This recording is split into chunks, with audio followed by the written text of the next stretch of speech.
Ya, Timnas Indonesia versus Filipina, Garuda full team, Verdong sudah tak sabar debut. Ya, Timnas Indonesia tunduk melawan Irak, Asnawi Mangku Alam vokal, kelukan lapangan jelek SUGBK. Timnas Indonesia tumbang melawan Irak, legenda sepak bola mengatakan, mainnya sih asik, tapi begini. Ya, simak selengkapnya hanya di sini di Kamus Bola bersama saya untuk Anda.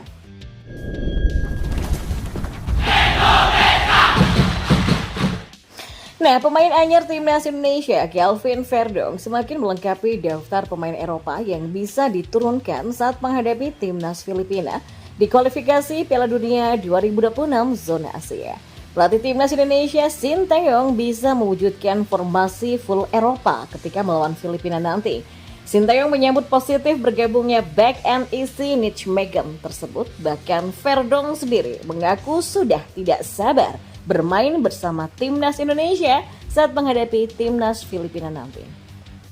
Ya, kekalahan ini memang sangat disayangkan, tapi kita harus tetap mengapresiasi perjuangan Timnas Indonesia. Mereka bermain bagus dan saya sudah tidak sabar untuk bermain bersama mereka, kata Kelvin usai menonton langsung laga Timnas Indonesia versus Irak.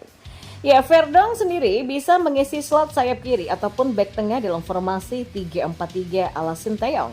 Verdong bisa diplot back tengah bersama Jay Itzes dan Nathan Choaon. Kemudian dua pemain Liga Belgia yaitu Sandy Wallis dan Shani Patinama bisa mengisi posisi sayap. Lalu di lini tengah tim Garuda bisa diisi oleh Ivar Jenner dan Tom Hay. Trio lini serang ditempati Marcelino Ferdinand, Rafael Struijk dan juga Ragnar Oratmangun. Ya, skuad Eropa dalam formasi Timnas Indonesia hanya minus di posisi penjaga gawang. Sintayong pun bertekad ingin mengambil kesempatan tersebut dengan raihan kemenangan. Untuk itulah dia bakal memaksimalkan persiapan tim di 4 hari menjelang laga kontra Filipina. Ya, bingung juga apa yang harus dibilangnya. Tapi saya akan mempersiapkan tim ini untuk menjadi lebih baik, kata Sintayong seusai laga. Dia juga mengatakan, tidak ada tempat lagi untuk kita mundur. Kita harus bekerja keras, dan itu bekerja keras lebih. Memang saya juga tidak menganggap tim Filipina mudah. Para pemain kita harus bekerja keras. Hari ini juga sama. Kita sudah bekerja keras tapi memang disayangkannya karena kemasukan gol ya karena memang kesalahan sendiri, kata Sintayong. Nah, pelatih asal Korea Selatan tersebut mengakui bahwa level Timnas Indonesia masih jauh dibandingkan dengan Irak. Ia pun ingin membawa skuad Garuda sedikit demi sedikit menjadi lebih baik lagi. Ya, kemenangan atas Filipina nanti bakal mengantarkan skuad Garuda untuk melaju ke putaran ketiga kualifikasi Piala Dunia 2026 zona Asia dan kembali bersaing dengan negara-negara Asia lainnya. Tapi kan tetap saja ya, masih jauh perjalanan kita untuk naik ke atas. Untuk itu kita akan berusaha lebih keras lagi dan lebih berusaha untuk memenangkan pertandingan selanjutnya, ujarnya. Sementara itu, Kapten Timnas Indonesia Asnawi Mangku Alam belak-belakan mengeluhkan kondisi lapangan SUGBK yang butut yang menurutnya menjadi salah satu faktor kekalahan skuad Garuda kali ini. Dalam tayangan di layar kaca, memang terlihat jelas kondisi rumput SUGBK cukup memprihatinkan. Pun dalam pantauan langsung Suara.com di stadion, kondisi rumput jauh dari kata maksimal. Banyak titik lapangan seperti tanpa ditumbuhi rumput. Dan menurut Asnawi Mangku Alam, kondisi lapangan SUGBK sebenarnya ada peningkatan dari laga sebelumnya ketika melawan Vietnam pada Maret lalu. Namun peningkatannya hanya sedikit dan masih jauh dari ideal. Permukaan lapangan juga ada yang tidak rata sehingga membuat aliran-aliran bola Timnas Indonesia tidak maksimal. Dan kondisi lapangan hari ini memang kurang baik, kata Asnawi.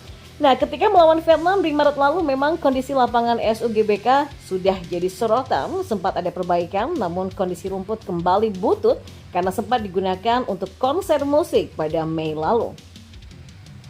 Memang sudah diperingatkan beberapa minggu sebelumnya soal SUGBK. Kita berharap jauh lebih baik dibandingkan pertandingan sebelumnya ketika melawan Vietnam, kata Asnawi. Ya memang ada perubahan tapi tidak jauh berbeda ya. Beberapa struktur lapangan yang tidak rata kan juga berpengaruh untuk para pemain. Pungkas pemain berusia 24 tahun yang turun dari bangku cadangan pada laga melawan Irak hari ini. Ya, tapi meskipun kalah, Timnas Indonesia disebut cukup tampil apik oleh legenda sepak bola asal Sleman, Seto Nurdiantoro. Sebenarnya cukup bagus, kalau buat saya cukup menarik. Cuman tidak bisa konsisten di babak pertama dan babak kedua, kata Seto. Di babak pertama saya pikir mainnya asik dari kaki ke kaki. Cuman di sepertiga lapangan akhir untuk finishingnya tumpul di sana. Tapi secara keseluruhan sebenarnya enak ditonton dan harapannya nih menjadi semakin lebih baik lagi ya, ujarnya.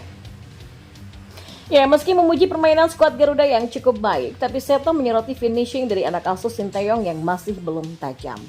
Ya bisa jadi, kalau saya lihat dengan Irak ini untuk menciptakan peluangnya minim, meskipun ada. Dan keberanian pemain untuk finishing dari luar kotak penalti itu mungkin minim juga yang saya lihat tadi ya. Tapi bisa menjadikannya evaluasi. Secara umum oke lah, saya asik melihatnya di babak pertama terutama. Karena kan di babak kedua tidak muncul, ujar Seto. Ya, timnas Indonesia dominasi ball position melawan Irak. Sang Profesor Tom Haye adalah alasannya.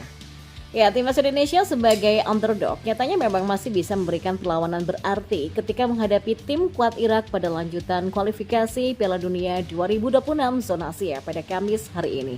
Skor 0-0 ketika halftime, tim Garuda mendominasi ball position di babak pertama. Tidak hanya dalam penguasaan bola, namun timnas Indonesia besutan pelatih Sinteyong yang tampil dengan kekuatan terbaiknya nyatanya juga unggul dalam jumlah percobaan tembakan 6 berbanding 2 milik Irak. Timnas Indonesia juga mampu mencatatkan shot on target meski cuma 1, sementara Irak sama sekali tidak punya tembakan tepat sasaran di babak pertama laga matchday kelima grup F kualifikasi Piala Dunia 2026 zona Asia untuk putaran kedua yang digelar di Stadion Utama Gelora Bung Karno, Jakarta.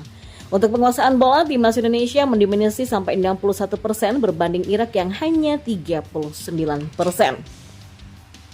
Ya, keberhasilan timnas Indonesia menguasai pertandingan meski belum mencetak gol tidak lepas dari pengaruh permainan mumpuni gelandang Tom Haye. Aksi-aksi gelandang sentral berusia 29 tahun itu kerap merepotkan para gelandang dan juga bek Irak. Umpan-umpan terukur ataupun umpan terobosan sang playmaker juga sering membuat repot pertahanan tim tamu. Dan menurut data SofaScore, akurasi passing Tom Haye sepanjang paruh pertama pertandingan hampir mencapai 80% tertinggi di antara para pemain lainnya. Haye juga melakukan 40 sentuhan, bukti aktifnya pemain berjuluk sang profesor tersebut di sepanjang laga. Tidak hanya dalam aspek kreativitas atau menyerang saja, Haye juga ciamik dalam bertahan. Ia memenangi 4 duel bola bawah melawan para punggawa Irak.